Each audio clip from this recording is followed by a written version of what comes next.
There's a survey talking about caregiver stress takes a toll on financial and mental health. Now, 64% of women caring for children and elderly parents say responsibilities have impacted their financial goals.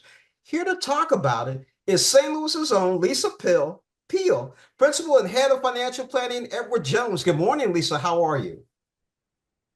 Good morning, James. I'm great. I'm so glad to be with you today. I'm glad to have you here. So, what is the sandwich generation, and how are women in this group most impacted? Yeah, so the sandwich generation isn't the typical generation that we all think about, like a baby boomer or millennial that's a set beginning and ending period of time. But the sandwich generation is really all about people who are caring for children and also caring for aging relatives. And they're sandwiched in between these caregiving responsibilities. And we recently did a survey to see how this is impacting women and finances. And what we learned is that half of the women who reported being in the sandwich generation said that this is really having an emotional and a financial impact on them as they're juggling multiple responsibilities. Now, what are women in the sandwich generation focused on financially?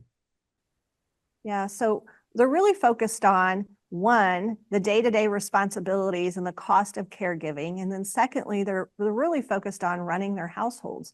Women are acting as the CFO of their households, and they're responsible for 85% of the spending decision on a daily basis that happens in their home. And what they'd like to do is feel like to spend more time focusing on the long term and their future finances. Lisa, I like that. The CFOs, that has always been the case. They've always been the CFOs. Now, what are the main hurdles women caregivers face with investing? Yeah, so as they're acting as the CFO of their households, it really isn't allowing them the time to focus on the long term. And because they haven't focused on the long term, one of the biggest hurdles they face right now is a lack of confidence about their financial future. What are women looking for in a financial advisor? Women are really looking for three things in a financial advisor. First, they're looking for someone that has investment expertise. Secondly, they're looking for someone that's very transparent about the fees and the cost. But I would say most importantly, what women are looking for is they're looking for somebody who can empathize with them, that can understand their situation. And I like to say it's somebody who gets them, guides them, and also can make it easy for them.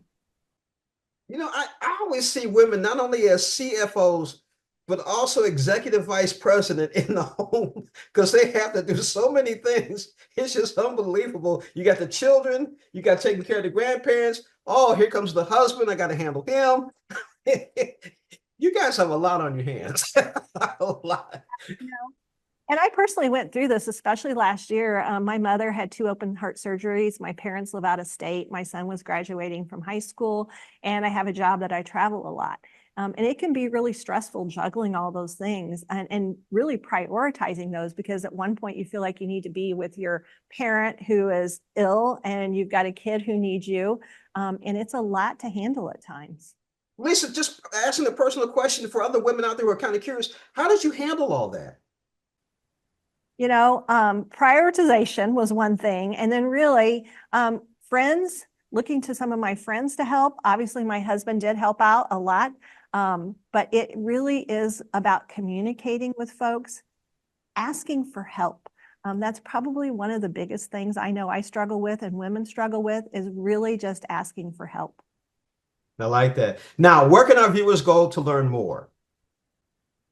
edwardjones.com. You can learn more about our survey. You can also learn more about investing, and you can also find a financial advisor there.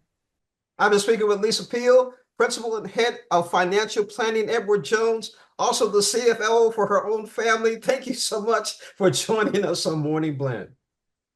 Thank you, James. Have a great day. You too.